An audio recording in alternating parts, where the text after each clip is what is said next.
Welcome to all, स्वागत है आप सभी का चंदन एसएस कोचिंग में। आज की इस वीडियो में हम क्लास 9th का चैप्टर 10 जो कि ग्रेविटेशन है उसको स्टार्ट करेंगे। ये क्लास नंबर हमारी 1 है। इससे पहले इसकी कोई भी क्लास अपलोड नहीं की गई है, तो चैप्टर को स्टार्ट करते हैं।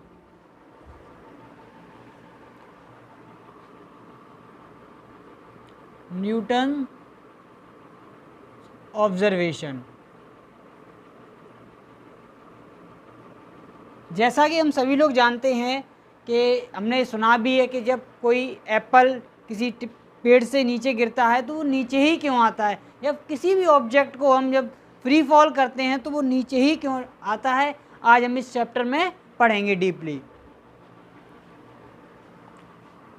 चैप्टर स्टार्ट करने से पहले एक क्वेश्चन ले लेते हैं हम लोग। क्वेश्चन है, why does Apple fall on earth from a tree? From a tree। इसका आंसर है बेटा, आंसर है इसका because the earth attracts it towards itself। Question है बेटा, why does Apple fall on earth from a tree. जब किसी tree से एक एप्पल जब नीचे गिरता है तो वो आपका फॉल होता है, नीचे आता है, तो वो नीचे ही क्यों आता है। इसका रीज़न है because the earth attract it's towards itself. वो इसलिए क्योंकि अर्थ उसको अपनी तरफ अट्रैक्ट करती है। जब कोई भी ऑब्जेक्ट नीचे गिराया जाएगा तो अर्थ उसको अट्रैक्ट करती है, चाहे वो एप्पल हो, चाहे ये मार्कर हो, यानी कि कोई भी कुछ भी अगर गिराया जाएगा तो अर्थ उसको अपनी तरफ अट्रैक्ट करती है। इसका आंसर हमारा ये है। आई होप आप लोगों को समझ में आ गया होगा। उसके बाद है बेटा एक और क्वेश्चन, जिस प्रकार से अर्थ जो है हमारी, अर्थ जो है वो किसको अट्रैक्ट कर रही है बेटा, एप्पल को अट्रैक्ट कर रही है। तो मैं अगर आपसे पूछूं क्या एप्पल भी अर्थ को अट्रैक्ट करेगा, मेरा क्वेश्चन ये है, जैसे अर्थ जो है एप्पल को अट्रैक्ट करती है, क्या एप्पल भी अर्थ को अट्रैक्ट करेगा। तो बिल्कुल हाँ, एप्पल भी अर्थ को अट्रैक्ट अपनी तरफ करता है, क्योंकि हमने पढ़ा था न्यूटन के तीसरे लॉ में every action equal and opposite reaction. क्योंकि जब कोई ऑब्जेक्ट नीचे फॉल होगा या फिर एक ऑब्जेक्ट, जैसे मैं एक क्वेश्चन से यहाँ पर आपको समझा देता हूँ। जैसे एक क्वेश्चन लिया मैंने यहाँ पर, कैन एप्पल अट्रैक्ट द अर्थ। मेरा एक दूसरा क्वेश्चन है आपसे, क्या एप्पल भी अट्रैक्ट करेगा अर्थ को। तो इसका आंसर है यस। इसका आंसर है यस, एप्पल भी अट्रैक्ट करता है अर्थ को। It also attracts the earth as per Newton's third law. Newton का थर्ड लॉ क्या था बेटा, every action has equal and opposite reaction. Equal and opposite reaction, but the mass of the earth is much larger than apple's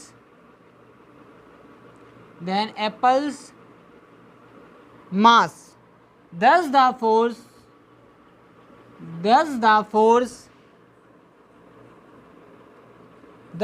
force applied by the apple appears negligible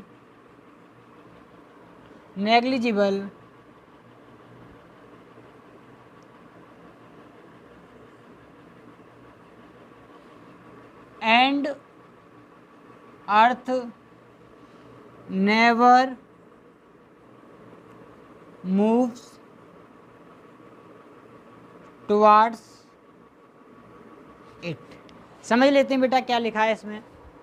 question था क्या Apple भी अर्थ को attract करती है, तो बिल्कुल हाँ करती है। Yes, it also attract the earth as per Newton third law.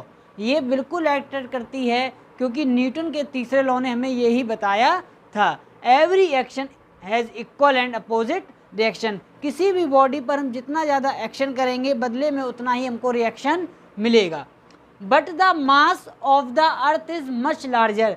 जैसा कि हम जानते हैं जो अर्थ है बेटा उसका मास बहुत ही ज़्यादा है, बहुत ही ज़्यादा है। किसके कंपैरिजन में ज़्यादा है बेटा? यहाँ पर एप्पल के मास के कंपैरिजन में। यानी कि एप्पल भी अर्थ को अट्रैक्ट करता है, लेकिन एप्पल का मास इतना कम होता है कि दस the force applied by the apples appear negligible. तो मास कम होने के कारण वो फोर्स भी ना के बराबर लगाता है। इसलिए अर्थ कभी भी या फिर एप्पल कभी भी अर्थ को अपनी तरफ अट्रैक्ट नहीं करता है। अर्थ एप्पल को अट्रैक्ट करती है क्योंकि अर्थ का मास ज़्यादा होता है। मास ज़्यादा होने के कारण वो फोर्स भी उतना ही ज़्यादा एग्जर्ट करता है और एप्पल को अपनी तरफ अट्रैक्ट कर लेता है। आई होप आप लोगों को ये सब समझ में आ गया होगा। जैसे एप्पल अर्थ को अट्रैक्ट करता है, अर्थ भी एप्पल को अट्रैक्ट करती है, लेकिन एप्पल का मास कम होने के कारण वो फोर्स भी उतना एग्जर्ट नहीं कर पाता और अर्थ को अपनी तरफ अट्रैक्ट नहीं कर पाता।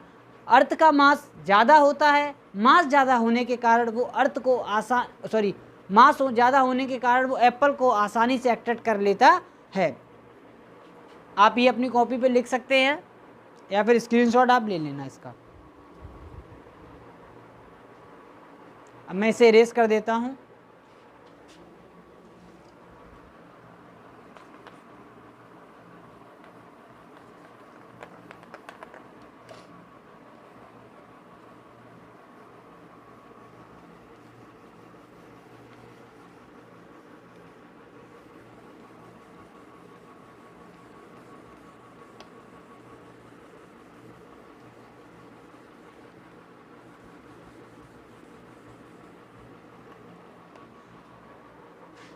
अब बेटा हमारी हेडिंग है सेंट्रीपिटल फोर्स।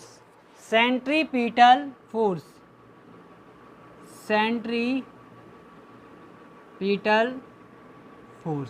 क्या है बेटा? सेंट्रीपिटल फोर्स पहले इसे लिख लेते हैं। First point, we know that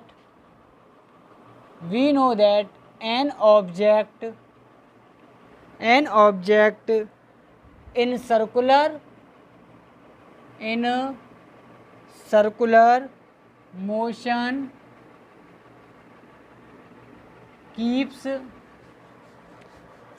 motion keeps on changing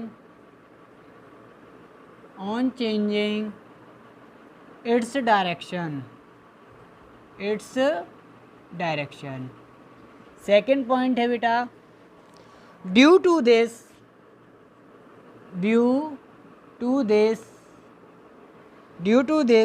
comma the velocity of the object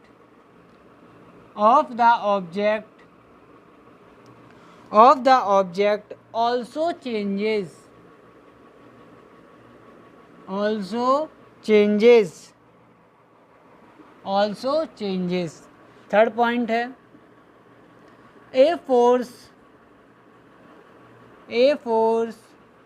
called centripetal force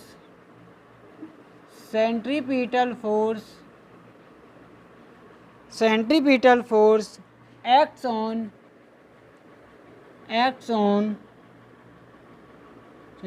नहीं, acts upon है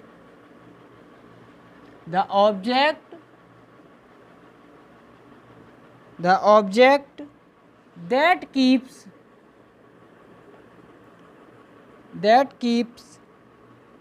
it moving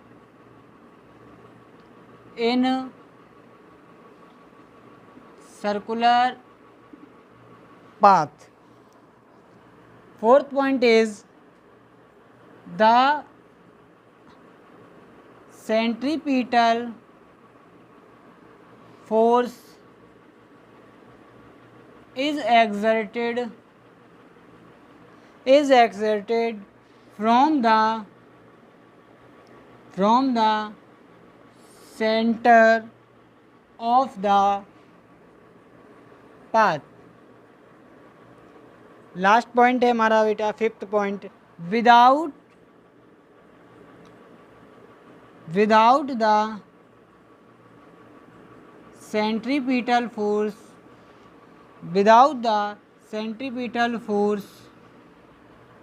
objects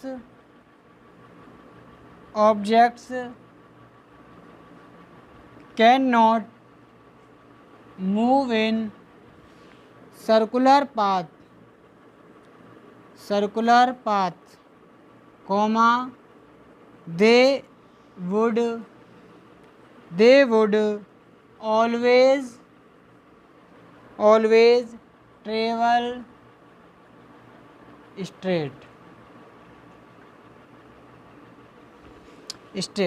For example, the motion of the moon around the earth is due to the centripetal force. Centripetal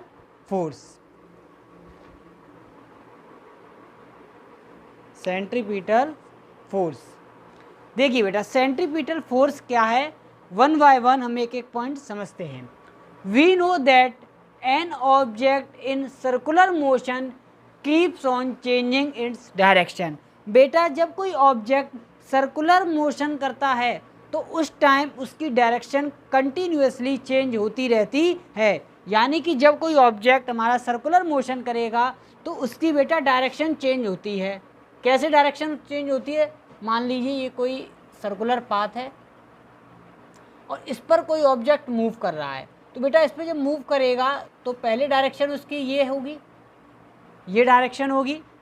उसके बाद जब वो यहाँ आएगा तो उसकी डायरेक्शन ये हो गई, और फिर वो ऑब्जेक्ट यहाँ आएगा तो इसकी डायरेक्शन ये हो गई, फिर यहाँ आएगा तो उसकी डायरेक्शन ये होगी। तो आप देख रहे हो उसकी डायरेक्शन कंटिन्यूअसली चेंज हो रही है, जो कि मैंने फर्स्ट पॉइंट में आपको लिखाया है। Due to this the velocity of the object is also changes. बेटा आपको पता है कि वेलोसिटी हमारी एक वेक्टर क्वांटिटी है। वेक्टर क्वांटिटी क्यों है, क्योंकि इसके पास मैग्नीट्यूड भी है, इसके पास डायरेक्शन भी है। जब बेटा डायरेक्शन इसकी लगातार बदल रही है तो इसकी वेलोसिटी भी चेंज होती रहेगी। यानी कि इम्पॉर्टेंट पॉइंट है यहाँ पर, जब ऑब्जेक्ट सर्कुलर मोशन करेगा तो ऑब्जेक्ट सर्कुलर मोशन करेगा तब उसकी वेलोसिटी भी चेंज होगी। थर्ड पॉइंट क्या है, a force called centripetal force act upon the object that keeps in a moving in a circular path. Centripetal force बेटा वहाँ पर एग्जर्ट करेगा जहाँ पर ऑब्जेक्ट हमारा सर्कुलर मोशन करेगा। यानी कि जो कोई भी ऑब्जेक्ट हो, अगर वो सर्कुलर मोशन कर रहा है तो वहाँ पर एक फोर्स एग्जर्ट होगा जिसे हम लोग सेंट्रीपिटल फोर्स कहते हैं। The centripetal force is exerted from the centre of the earth. और बेटा जो सेंट्रीपिटल फोर्स होगा वो हमारा कहाँ लगेगा, जो हमारा पाथ है उसके सेंटर पे, जो पाथ है उसके सेंटर पर। फोर्थ पॉइंट है, without the centripetal force object can not move in circular path. बेटा अगर सेंट्रीपिटल फोर्स नहीं होगा तब आपका ऑब्जेक्ट सर्कुलर पाथ में मोशन नहीं करेगा, वो हमेशा कैसे मोशन करेगा, स्ट्रेट लाइन में। यानी कि कोई ऑब्जेक्ट अगर सर्कुलर मोशन कर रहा है तो सर्कुलर मोशन अगर कर रहा है तो वहाँ पर सेंट्रीपिटल फोर्स अप्लाइड हो रहा है। अगर सेंट्रीपिटल फोर्स नहीं होगा तो ऑब्जेक्ट हमारा सर्कुलर मोशन नहीं करेगा, तो वो कौन सा मोशन करेगा, वो हमारा स्ट्रेट लाइन मोशन करेगा, यानी लीनियर मोशन करेगा। जैसे एग्जांपल है बेटा the motion of the moon, जो बेटा हमारी मून है वो मोशन कर रही है। आपको पता है मोशन क्या होता है बेटा, जब कोई ऑब्जेक्ट समय के साथ साथ अपनी पोजीशन को चेंज कर दे। तो बेटा मोशन जो है हमारा मून कर रहा है, किसके अराउंड कर रहा है बेटा, अर्थ के अराउंड। किसके कारण, सेंट्रीपिटल फोर्स के कारण। अगर बेटा सेंट्रीपिटल फोर्स नहीं होगा तो ये मून है वो हमारा सर्कुलर मोशन नहीं करेगी। आई होप आप लोगों को ये सारे पांचों पॉइंट समझ में आ गए होंगे, सेंट्रीपिटल फोर्स भी समझ में आ गया होगा। एक बार मैं फिर आपको रिकॉल करा देता हूँ। सेंट्रीपिटल फोर्स वो फोर्स होता है जो कोई ऑब्जेक्ट हमारा सर्कुलर मोशन में मूव कर रहा होता है, वहाँ पर सेंट्रीपिटल फोर्स लगता है। जब ऑब्जेक्ट सर्कुलर मोशन करेगा उस टाइम उसकी डायरेक्शन भी चेंज होगी, डायरेक्शन के चेंज होने के साथ साथ उसकी वेलोसिटी भी चेंज होगी। आई होप आप लोगों को इतना समझ में आया होगा। आगे के टॉपिक हम क्लास नंबर 2 में करेंगे। तब तक के लिए जय हिंद।